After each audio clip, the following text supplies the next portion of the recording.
같이 한 마음으로 창세기 11장 1절 말씀 같이 합독해 보도록 하겠습니다. 온 땅의 언어가 하나요, 말이 하나였더라. 아멘. 오늘 본문의 말씀에 보면은 창세기에 있는 4대 사건 중에 한 사건이 바벨탑 사건입니다. 창세기는 중요한 4대 사건이 있죠. 첫 번째 사건은 천지창조, 하나님이 천지를 창조한 사건.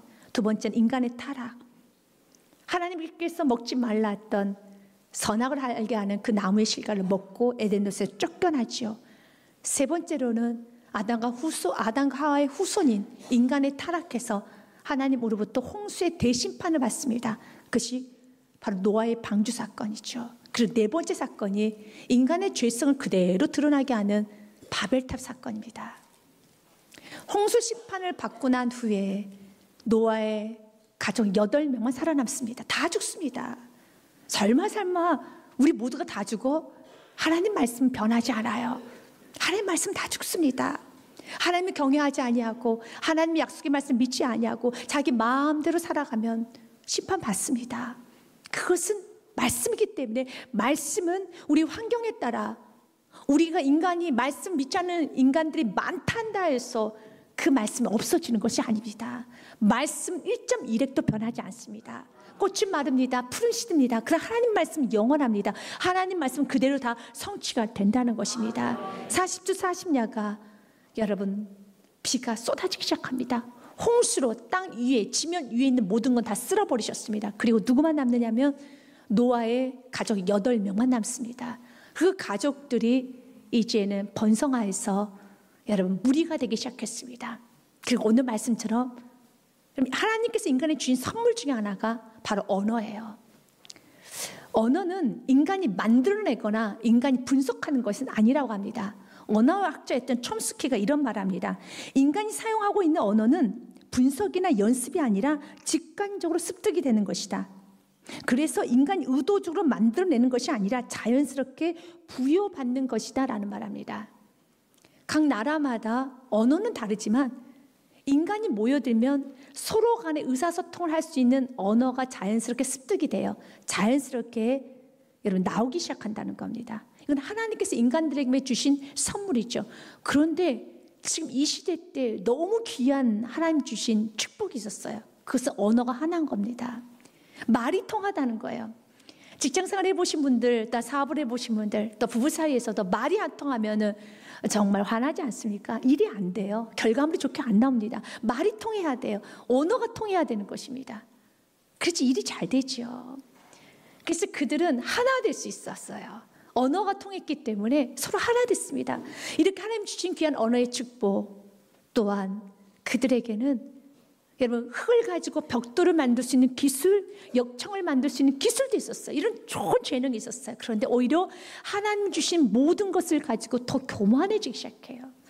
풍요 때문에, 물질 때문에, 지혜 때문에, 재능 때문에, 실력 때문에 더 교만해지기 시작합니다. 오히려 실력이 있으면 있을수록, 오히려 부가 있고 명예가 있고 지혜가 있으면 있을수록 더 하나님 앞에 교만해지기 시작해요. 그래서 하나님께서는 그 부를 걷어가셨어요. 그 지혜와 실력과 재능을 걷어가셨어요. 하나님은 교만한 자를 무섭게 다루세요. C.S. 루이스는 교만에 대해서 좀 이렇게 말을 합니다. 교만은 가볍게 다루서는 안 된단다. 교만은 영적인 암입니다. 그것은 사랑이나 자족하는 마음, 심지어 상식까지도 갉아먹습니다 라는 말합니다. 맞습니다. 교만은 영적인 암이에요. 그래서 교만해지기 시작하면 마음이 차가워져서 십자가를 봐도 눈물이 안 나요. 구원에 감격할 수가 없어요. 그리고 계산하기 시작합니다. 자기의 공로를 내세워요. 자신의 의를 내세웁니다. 하나님이 나에게 베풀으신 은혜보다는 내가 한 것이 훨씬 더 많이 생각이 나고 내가 한 것만 생각나서 자꾸 마음이 차가워지고 그리고 억울하다는 마음까지 들어요. 자족하는 마음이 없어요. 감사하는 마음이 없어요. 오히려 피해자 같습니다. 그리고 심지어 상식까지도 갉아먹기 때문에 A가 없어져요. 굉장히 거칠어집니다. 상식 밖의 사람이 되죠. 그것이 교만이에요. 지금 바벨탑을 쌓았던 그들은 교만합니다. 8명만 살아남았어요. 다 심판받았는데 오직 하나님의 은혜로 하나님의 은혜로 구원받은 겁니다. 그러면 감사하며 살아야 되는데 여러분 심판의 그 사건도 점점 기억에서 흐려지기 시작하니, 그런데 하나님께서 심판하고 난 후에 폐허가 된 것이 아니라 빠르게 하나님 회복시켜 주셨어요. 굉장히 빠르게 회복시켜 주셨어요. 모든 걸 다 정상으로 만들어 주셨습니다. 이건 아버지의 은혜인 겁니다. 여러분, 우리가 거칠게 세상으로 살다가 주님의 은혜로 구원받았는데 하나님께서는 정말 급속도로 내 20년간을 30년간을 50년간을 60년간을 세상에서 허덕이고 살았는데, 하나님께서 너무 빠르게 1년 만에 가정을 좀 회복시켜 주시고 신명을 회복시켜 주시고 내 모든 가치관을 회복시켜 주면 이건 아버지의 은혜인 겁니다. 이들이 지금 홍수란 대심판에서 건진받은 거예요. 그 후손들입니다. 빠르게 회복이 됐어요. 그럼 정말 감사해야 되는데, 회복이 되면 될수록 이제 정상적으로 사람다움의 모습과 정상적으로 여러분 또한 쥐가 모든 것이 다 정상화되어 가기 시작하는데, 오히려 정상이 돼가면 돼갈수록 풍요로워지면 질수록 그들의 마음 가운데 석자 이름을 내세우기 시작해요. 그들의 마음에 높아지려고 하는 마음이 생겨요. 그들의 마음 가운데 하나님의 주인 되심, 하나님 다스림 받기보다는 자신 주인 되어 살려고 하는 그런 마음이 생겨나기 시작합니다. 그 첫 시작이 하나님 곁을 떠나기 시작합니다. 서서히 떠나서 이제는 자신 눈에 보기 좋은 자리에 선택을 합니다. 2절 말씀에 보면은 그들이 바벨탑을 쌓기 전에 그들이 먼저 정착한 곳이 오늘 말씀에 보면 시날 평지라고 되어 있습니다. 평지를 찾아갑니다. 사랑하는 여러분, 우리는 평지를 찾아가는 것이 아니라 사명을 향해 가시길 바라겠습니다. 우리는 안전을 찾아가는 것이 하나님께서 내게 주고자 하는, 내게 허락하신 그 사명의 길을 가시길 바라겠습니다. 그렇지 평지가 아니더라도, 넓은 길이 아니더라도 우리는 좁은 길을 가야 되는 것입니다. 이에 그들이 동방으로 옮기다가 그랬습니다. 옮기다가 멈췄어요. 우리가 가야 되는 것은 동방이에요. 동방은 히브리어로 케덴이라고 합니다. 케덴은 에덴의 동편. 에덴에서 우리가 쫓겨났죠. 죄를 지어서. 그럼 우리 다시 돌아가야 될 동산이 어디입니까? 에덴이에요. 에덴. 에덴으로 가야 되는 겁니다. 그런데 에덴으로 동편으로 가다가 멈춰서 너무 좋네, 평지네, 안전하네, 안락하네. 사랑하는 여러분, 그 평지에 머무는 것이 아니라 하나님이 가라 하는 사명의 길을, 좁은 길을, 믿음의 길을, 생명의 길을 가야 되는 것입니다. 그런데 멈춰버렸어요. 멈추고 나니까 우리가 이곳에서 성을 만들자, 그리고 우리 모두 흩어지지 말자, 우리 같이 살자, 열심히 살자. 그래서 죄를 짓기 시작해요. 우리 주님께서는 우리에게 원하는 것은 바벨탑을 쌓는 걸 원하지 않습니다. 3절과 4절 말씀 보면 그들이 이런 말을 합니다. 서로 말하되 자 벽돌을 만들어 견고히 굽자하고 이에 벽돌로 돌을 대신하여 역청으로 진흙을 대신하고라고 됐어요. 여기서 자라는 것은 히브리어로 하바, 함께하자. 이 자라는 단어는 많은 좀 의미가 있어요. 야, 우리 서로 함께하자. 야, 우리 서로 힘을 주자. 서로 격려하는 것이고요. 서로에게 여러분 힘을 주는 거예요. 그래서 우리 같이 하면 할 수 있어. 같이 하면 할 수 있어. 벽돌을 만들어 보자. 벽돌을 만든다는 지혜죠. 흙을 굳혀가지고 태양빛을 받아서 굳혀가지고 벽돌을 만들었어요. 그건 대단한 지혜예요. 고대 시대 때 이런 지혜를 받았다는 건 그건 대단한 겁니다. 어떤 천연 아스팔트를 지하에서 끄집어냈어요. 이것이 역청입니다. 그래서 벽돌과 벽돌을 붙이는데 접착제로 역청을 사용했어요. 대단한 발견이에요. 하나님 우리에게 천지 만물을 우리들에게 허락하여 주셨습니다. 그리고 지금 우리가 누리는 이런 여러분 편안한 생활, 이런 좀 컨비넌트한 생활은 인간이 자연을 사용하여서 만든 산물이죠. 그럼 우리는 기억해야 될 게 있어요. 이 모든 건 주님의 것입니다. 주님이 만드신 흙을 가지고, 주님 만드신 태양을 가지고, 주님 만드신 진흙을 가지고, 지금 우리가 주님의 공간 아래서, 천지 만물 아래서 주님이 주신 공기, 주신 햇빛, 주신 모든 걸 마음껏 우리는 사용합니다. 그러나 주인은 알고 있어야 되는 겁니다. 근데 자꾸 인간이 망각해요. 주인을 몰라요. 주인을 알려고 하지도 않아요.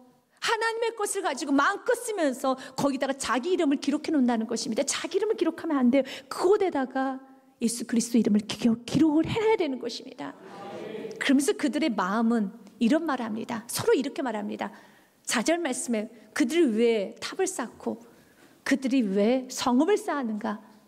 이유죠. 4절 말씀에 보면 같이 읽겠습니다. 또 말하되 자 성읍과 탑을 건설하여 그 탑 꼭대기를 하늘에 닿게 우리 이름을 내고 온 지면에 흩어짐을 면하자 하였더니 우리 이름을 내자.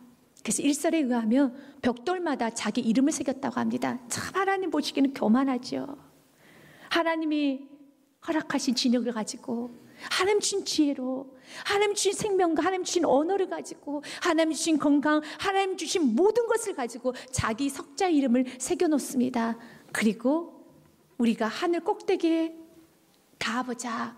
그리고 똘똘 뭉쳐 살자. 집단 이기주의죠. 하나님은 그들에게 명령하셨어요. 창세기 9장 7절 말씀에 너희는 번성하여라.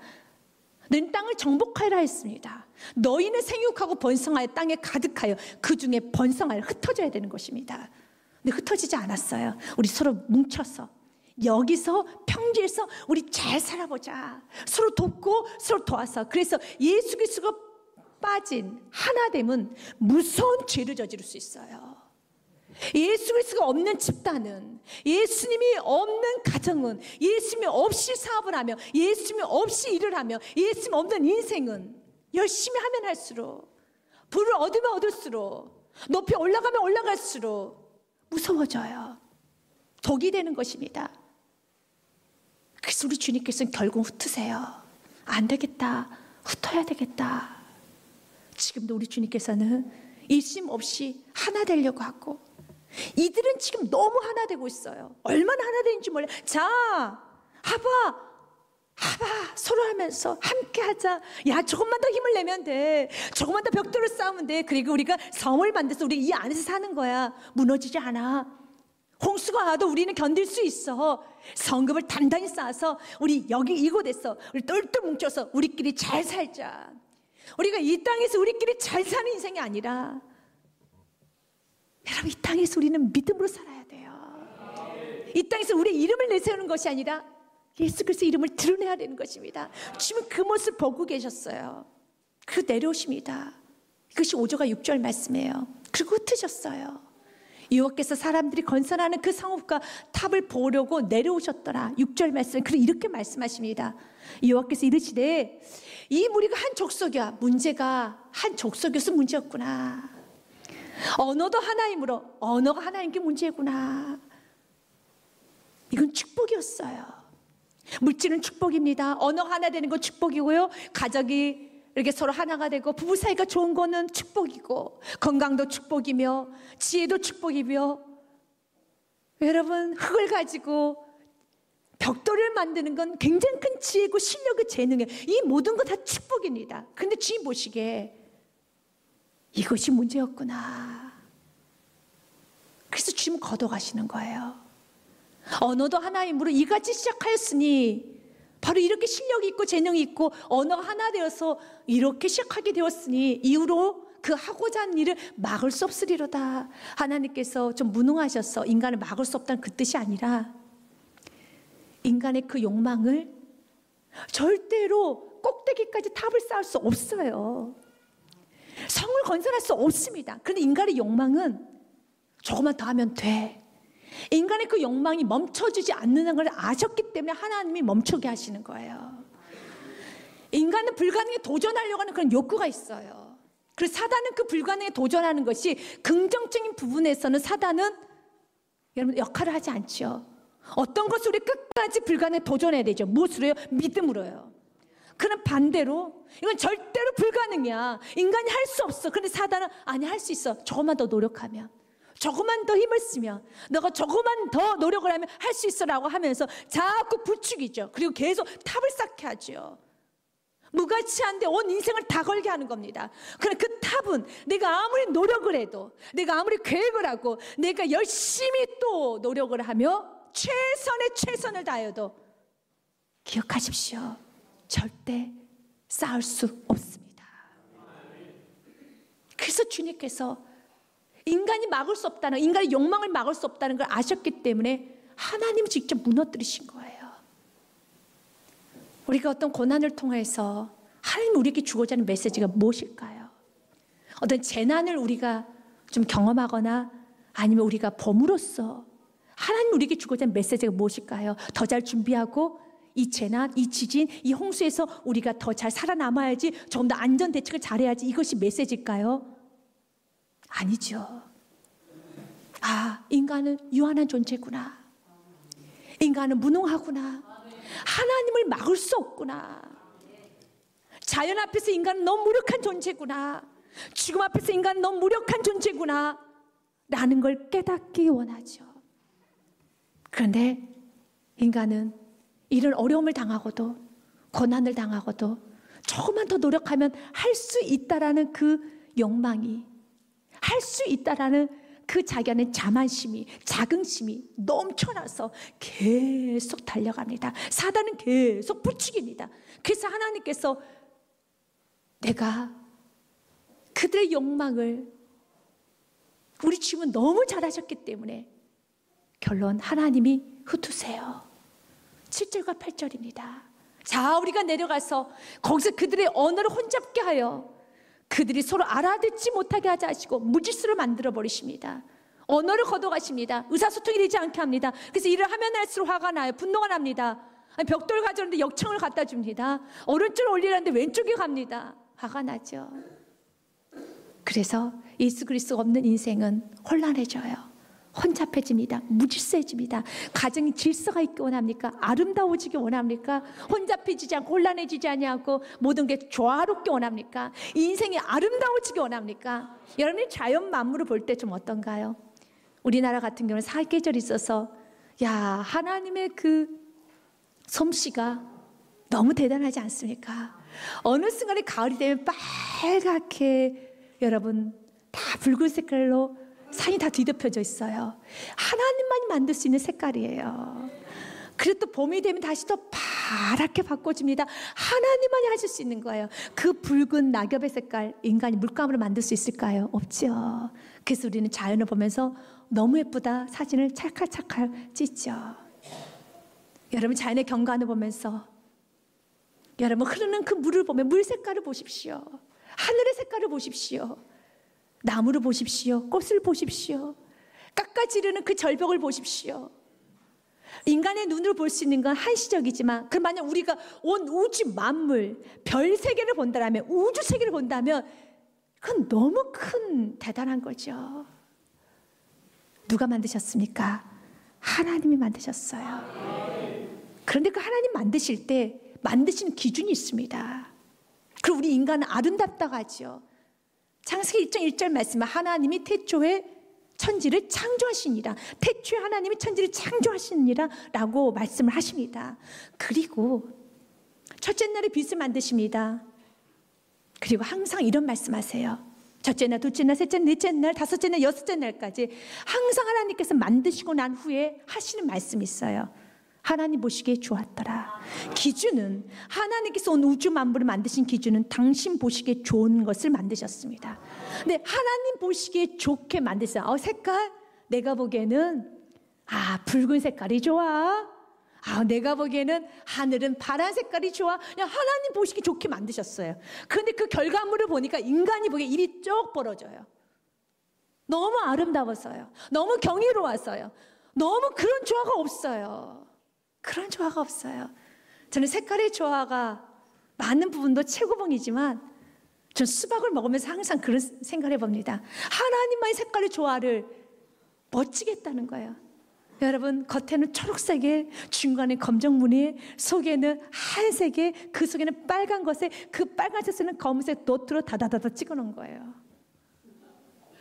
여러분 정말 색깔이 전혀 매치가 인간으로 보면 잘 안 돼요. 그런데 우리 하나님 매치시키면은요 너무 아름다워요. 너무 아름다워요. 기준 한 가지, 하나님 보시기에 좋았더라. 마지막 여섯째 날에 하나님 모든 걸 만드시고 인간을 만드시고도 이렇게 말씀하셨어요. 심히 좋았더라. 나 보기에 좋았더라. 여러분 보기에 좋은 게 아니에요. 하나님 보시기에 좋았더라예요. 31절 말씀 같이 읽겠습니다. 하나님이 지으신 그 모든 것을 보시니 보시기에 심히 좋았더라.